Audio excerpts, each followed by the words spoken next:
Good Tuesday morning from Yahoo Finance's New York City headquarters studios. I'm Yahoo Finance Executive Editor Brian Sozzi. You are watching Ryman Hospitality Properties ringing the opening bell at the New York Stock Exchange, and Okta getting trading underway over at the NASDAQ. Okta, no stranger to the Yahoo Finance airwaves, had a good chat with Todd McKinnon, co-founder and CEO at Dreamforce last week. It's on the podcast, Opening Bid Unfiltered. Check it out. Free plug. All right, it's a morning of big earnings beats for the markets to ponder. The beats have been so strong, it's as if tariffs didn't exist and the consumer hasn't slowed. General Motors blew past analyst profit forecast and hiked its full-year outlook. GM CFO Paul Jacobson tells me the results reflect cost discipline and strong sales of trucks. Over at Coca-Cola, weak volume in the U.S. as it raised prices didn't stop the soda giant from beating analyst profit estimates either. The company also left its full-year sales outlook unchanged. Busy earnings morning. All right, let's head down to NASDAQ and check out Yahoo Finance senior reporter Ali Canal, see what's moving in the early going. Ali. Hi, Saz. Well, across the board for the major indexes, it looks like we are opening pretty much flat. And this comes despite the fact that we saw some pretty significant beats for those companies and really intense share reactions as well. You're looking at the majors on your screen right now. We do have the NASDAQ hovering near the flat line. Just below it, the Dow is up around 50 points and the S&P 500, again, another one just hovering around the flat line. But I want to take a look at some individual movers there. You were mentioning General Motors, and that's a top trending ticker on the Yahoo Finance site right now. We're seeing shares open nearly 10% higher after the company beat on earnings. Revenue did slightly miss expectations, but the company did raise its overall full year guidance and had some more optimistic rhetoric around tariffs. GM CEO Mary Barra talking about how the Trump administration and the mitigation policies that they've made are going to make GM and other U.S. manufacturers more competitive in this environment. She actually thanked the administration, so that helping boost shares today. Coca-Cola, same story there. You're seeing shares open 3% higher on the back of better earnings results. GE Aerospace, same thing, up around nearly 2%. And you mentioned how a lot of these companies are talking about the lack of tariffs impacting their bottom lines. And that was a big concern around the April tariff announcements. We haven't necessarily seen that filter through into a lot of these companies. So we're going to keep track on all of these names as well as keep track of the rest of earnings season here. Parade we are, because that's what we do. Ali, thanks so much. Appreciate it. Here's what I'm tracking right now. Bring on the earnings beats. The earnings parade, beat parade marches right along. General Motors and Coca-Cola are out with better than expected profit results. GM's results are stealing the show, though, given the magnitude of the beat and guidance raise. I caught up with GM's CFO Paul Jacobson on the quarter and outlook, and I'll bring you that chat in just a few minutes. Jacobson telling me, though, the consumer is staying resilient, though acknowledged Trump tariffs are weighing a lot on profits. Losing some shine, gold prices are being pressured as hopes of progress in U.S.-China trade talks dented the appeal of the precious metal as a safe haven asset. Should investors be worried here as gold prices have risen to new heights this year alongside stock prices? We'll dig in. And Apple getting consumed. Shares of Apple achieved their first record of 2025 on Monday as optimism on iPhone 17 sales builds. The move in the stock has Apple knocking on the door of hitting a $4 trillion market cap. In case you are wondering, because I know you are, Nvidia's market cap is $4.5 trillion. Here on the Opening Bid Roundtable, Seven's Report research founder Tom Essay and Yahoo Finance senior reporters Ali Canal and Inez Ferre. Good morning to you all. Tom, coming right to you out of the block on earnings season. Some strong earnings results out of Coca-Cola and General Motors this morning. Should that fuel this buy the dip mentality in markets? Good morning, Brian, and thank you for having me on. Always a pleasure. Yes, I think it should. Excuse me.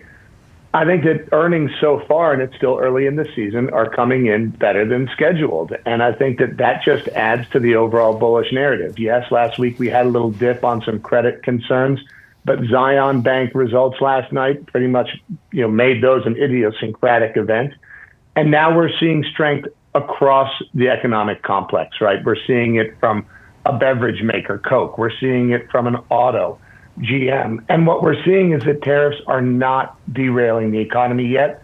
That just adds to the already bullish mix in this market. Tom, what in the world am I missing? Because companies are, in fact, being impacted by tariffs. GM CFO Paul Jacobson told me that this morning, yet they're out here beating by almost more than 20 cents, lifting their full year outlook. Paul telling me 2026 might be better than this year. It almost doesn't make any sense. It almost doesn't. It's almost too hard to believe, right? That we could introduce all these tariffs fundamentally sort of change the global trade system and companies make more money. But that's exactly what's happening. No, it shouldn't. Really, that's not how it works, right? It shouldn't work that way. It's not how it works, right? It's not how it should work. But guess what? This is the second time in about 5 years we've seen that U.S. companies can make money and increase earnings in almost any environment. We thought COVID was going to kill earnings.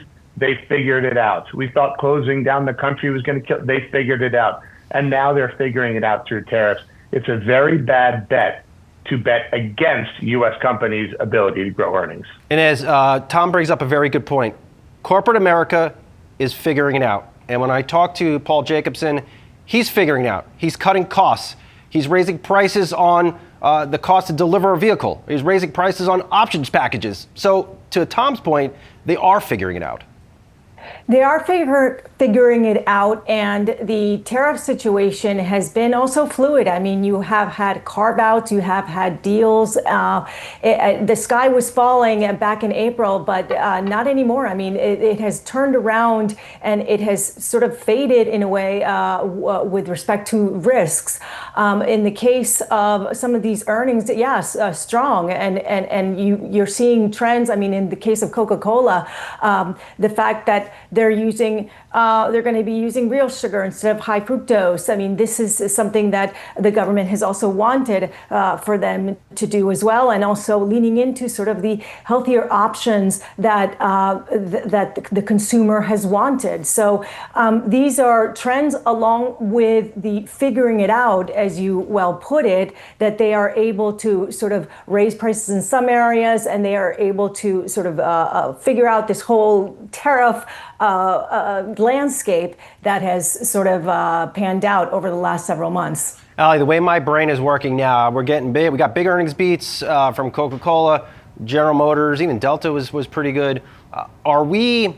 I got to think some of these AI stocks like the Mag 7, Microsoft, Google, when they report, I mean, they can put up some monster quarters.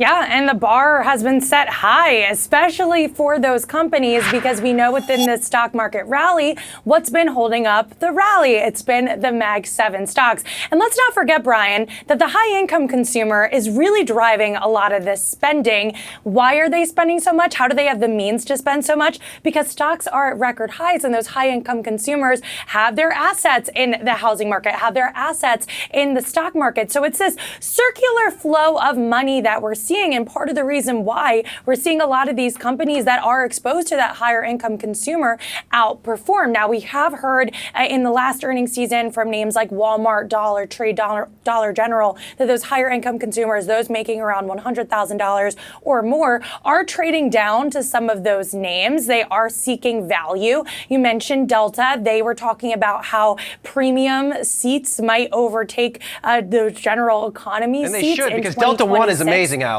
Delta One is amazing. Yeah, you see those seats? I never sit in them. I actually walk by them to get into the back of the plane. I mean, they're awesome. I get it. Yeah, and Ryan, when it comes to the few things I splurge on, one is direct flights. I do not like to take layovers. No. And if I can, especially for long flights, yeah, I would love to go economy, premium economy, if you can afford it. And those consumers that can, that's what they're doing. They're paying up for those types of experiences. Tom, let me get back to you. I want to ask you how many times you fly Delta One, it's super premium class. Look, we're seeing rally now in Apple, finally. A lot of optimism building on this iPhone 17. If you had to choose, what is the better trade here? Is it an Apple with the momentum building, or is it something like Nvidia where we know the story is still going to be strong, but the valuation might reflect it? Yeah, so, luckily, I'm here in Southeast Florida, so I try to travel as infrequently as possible and enjoy the beach. But when I do try and go up in the cabin a little bit. Looking at Apple versus Nvidia, I think that I prefer Apple. I think that we have seen a lot of expectations baked in around the AI supercycle, and that's worked wonderfully, right? Nvidia shareholders have done fantastically well.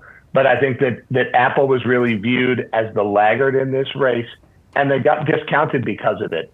Their core business is still doing very well, though, and I think that people are appreciating that now. So I like Apple on a continued catch-up here as opposed to chasing Nvidia, with all the momentum that it has. Inez, get in here. It looks like you want to stay bullish on Nvidia. Not that you're picking stocks, but I can see it. Or maybe I'm wrong. No, I mean, look, Nvidia is great, and it has been a massively great play, and people are long Nvidia.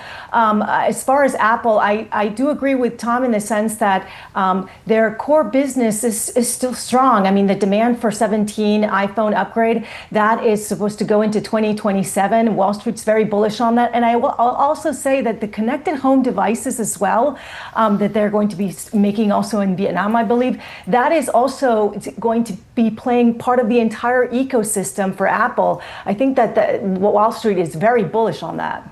Tom, last word to you. We're seeing gold sell off here. Any cause for concern? No, I think this is just a bump in the road. The fundamental factors, you still have elevated inflation, you have low real interest rates, you've got geopolitical concern, you've got U.S. government dysfunction. That's all a bullish cocktail for gold. It's not going to go straight up. This is most likely a dip. Bullish cocktails, just like on Delta One, where Tom flies. All right, a big thank you to my opening bid roundtable. Tom Essay, always good to see you. Ali Cannell and Esfere, always good to see you too. Coming up, Citi fries up a cautious pre-earnings note on McDonald's. And we'll have my convo with GM CFO Paul Jacobson following a monster earnings beat. We'll be right back.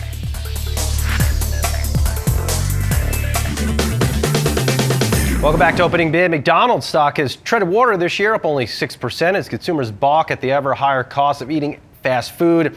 To that end, Citi analyst John Tower, big fan of John, is warning that the third quarter was likely a transition period for Mickey D's business as it picked up marketing messages around value. Two call-outs from this note that served as red flags, at least to me. One, Citi's research showed slowing traffic to McDonald's restaurants in the quarter, especially in September. And two, Citi's surveys point to consumers increasingly worried about their budgets because of inflation. McDonald's will report its earnings on November 5th before the market opened. All right, General Motors is out with much better than expected earnings and a raised full-year outlook, but the auto giant is still warning that tariffs from the Trump administration will hammer profits by as much as $4 billion. The company is also restructuring its EV business as it takes a more subdued view on the industry's outlook. I caught up with GM CFO Paul Jacobson earlier today on the NYSE trading floor to get an inside look into the results and outlook.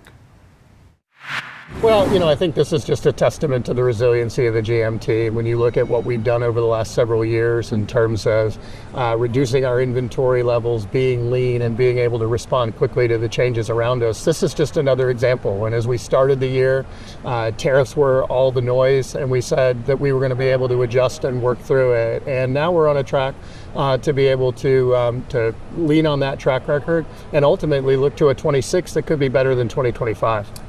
If we were to have this conversation in April, when the tariffs first hit, I think this would be a different conversation. But I mean, tariffs are still impacting your business, right? Yeah. So we revised We revised our guidance downward on the tariff side by about $500 million. So tariffs are getting a little bit better, but I think the important message for the street is that it's stabilized. So as we look at Korea getting finalized, and hopefully as we get into 2026 with Mexico and Canada, and then the announcements that the administration just made on Friday with the expansion of the MSRP offsets, we really feel like we can be successful in that. And it's an administration that really wants the U.S. auto industry to be successful. Within your business, where are you seeing the most pressure from tariffs?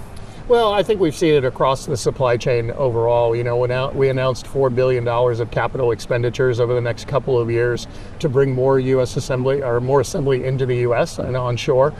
So that's really what we've had to do, is adjust to that. So as we work with our suppliers and we work with our own manufacturing footprint, that's something that over time we think we can get back to the 8 to 10% targeted margins in North America. That, $4 billion hit this year, or $3.5 to $4 billion gross impact from tariffs this year, is that the run rate investors should expect for next year? So for next year, we still haven't given any formal guidance yet because there are a lot of things that are changing. What we do know is we have an extra quarter to lap in 26 versus 2025. But with the Korea deal being finalized and what we would expect tariffs to go down from 25% to 15% as that deal gets finished, and then whatever can be done in Mexico and Canada, we think that there's a lot of opportunity for tariffs to be stabilized. And then when you apply our self-help, because we've said now that we can get about 35% of those tariffs met in the business by go-to-market strategies, by our manufacturing footprint, and by really focusing on discipline in our fixed costs, we think that net tariff burden next year can be lower than it was in 2025. I talked to a lot of CFOs, and this has been an environment where teams have had to get creative You're not necessarily going to raise prices on a piece of apparel because consumers are stretched. Like, where have you been able to creatively raise prices to help offset tariffs? Well, I think, we've got a new model year that has just come out, and, with every model year, we've got opportunities to add content and create value for the consumer. So I think we've been able to do that across the board. But I think it goes back to that discipline strategy. So our incentives were about 300 basis points below the industry average, and that's a testament to the quality and the refinement of our vehicle portfolio. We've got a lot of strong demand that allows us to lean into that and work with our mix on our trucks and our full-size SUVs to help bring up some of that revenue and that margin performance to help offset it. Is the consumer resiliency surprising you? I wouldn't say it's surprised us. I think, at the end of the day, we've had a lot of strength that has really kept up for the last several years in the face of a lot of adversity. So many of our customers across the board, we've seen increased demand for higher trim levels over the years, et cetera. It's held up pretty well. But also when you look at our portfolio, we're also at the low end of the cost side on vehicles with the $20,000 Chevy Trax, for example, that we've had tremendous success in. So I think being able to be a global producer that allows us to package a portfolio of vehicles across the consumer spectrum has really served us well. GM CEO Mary Barra talked about in her shareholder letter for earnings onshoring or reshoring of jobs. Walk us through how this will unfold over the next few years in terms of bringing jobs back to the U.S. and will you be building more plants here to support that? Well, really what we're doing, Brian, is kind of shifting some of the undercapacity that we had in the U.S., filling that up and shifting that to other plants globally. But Orion is a great example of that. This is a plant that we were bringing up for a lot of EV demand. That's clearly not going to happen over the next several years. So instead of continuing down the path of making a lot of EVs that the customers maybe aren't ready for at that level of demand, we've shifted that into internal combustion engine production. Gives us a little more incremental production on full-size SUVs, but allows us to domestically produce a lot of full-size trucks that are going to help to ease that tariff burden going forward. So that'll come online at the end of next year in early 27, and we're very excited about that. And I think it'll be a big win for our customers. In this regard, are the president's plans working? I think they are for us. I mean, he's always supported the U.S. auto industry, and I think this is a really important industry for the country as a whole. And as we look at that tariff burden, making sure that we raise the concerns about ensuring that we're competitive with all the importers that are in the market, things like the MSRP offset expansion have really helped us in a way. I mean, ideally, would we rather not have tariffs? Probably. I mean, our margins would be about 300 basis points higher, but this isn't something we're making excuses for. We're just going in and trying to perform, and we think we can be on that path to get back to 8 to 10% margins. If I read the earnings release correct, Paul, a $1.6 billion charge almost for the EV business. What are your EV plans and why are you scaling things back?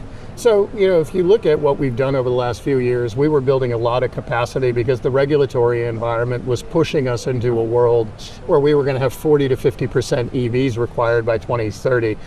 Clearly, natural demand hasn't gone there. We've seen some increases in that. We're seeing a little bit of an adjustment right now as the consumer realizes that the $7,500 consumer tax credit has gone away. So it's going to take a little while for that to stabilize, but we think it will grow naturally, but it'll be much slower going forward. So we've got to go in and fix and right-size some of that extra capacity that we think we're going to have for the next 5 years. That'll allow us to be more efficient with our incremental production and grow in relation to where demand is going to be. So the $1.6 billion in the third quarter represents some capacity at Orion, some tooling and some equipment, as well as the CAFE credits, which the president changed earlier this year. So as we look at that and filling that up going forward, we still have a little bit more adjustment to do on total EV capacity, but we think it'll position us to win for the long term. Are EVs still a viable business longer term? Yeah, we think for sure they are. When you look at the success that we've had, we've clearly established ourselves as the number 2 producer of EVs in the United States market. I mean, they're good. And I had a ride in a Cadillac Escalade IQ this morning. It's an amazing I know, I saw it parked outside the New York Stock across Exchange. the board. It was great. So we can help you get one if you're interested in purchasing one. You. But it's a vehicle that has all of the range and all the performance capabilities, and I think it is going to be the future. This slower demand is going to give us an opportunity to improve our battery chemistry and our form factors, realizing thousands of dollars per vehicle or savings, and ultimately be in a position to scale up as the consumer does. But we think they're going to win in the end. One number among many that caught me by surprise was the performance of GM Financial. I mean, profits up year over year, but this comes at a time we've seen the tricolor bust, we've seen First Brands bust, concerns about people not being able to pay off their auto loans. How do you see this unfolding from a GM perspective over the next year? Well, Susan Sheffield and the entire GM Financial team do an amazing job of making sure, number one, they're serving our customers, but number two, they're protecting and strengthening their own balance sheet across the board. So when you look at the credit quality of the loan portfolio as well as their availability to consumers, I don't think there's anybody better in the captive industry than what the GM Financial team is doing. And it's clearly been a strong asset for us in helping to be creative to meet our customers where they are. Do you see a problem happening, though, in the industry? We heard CarMax even talk about people not making car payments. Like, how bad could this get? Well, we've got mostly significantly a prime portfolio, so we've seen a little bit of changing in delinquencies, but nothing that is really different to the sort of pre-COVID era where a lot of customers had money in their pockets after the COVID grants and so on that went out. But we're not seeing anything that's unusual in terms of delinquencies across our customer base. Big earnings analysis continues right along. Lots of reports coming in, and coming up, Julie Hyman has you covered on Market Catalyst. We'll be right back.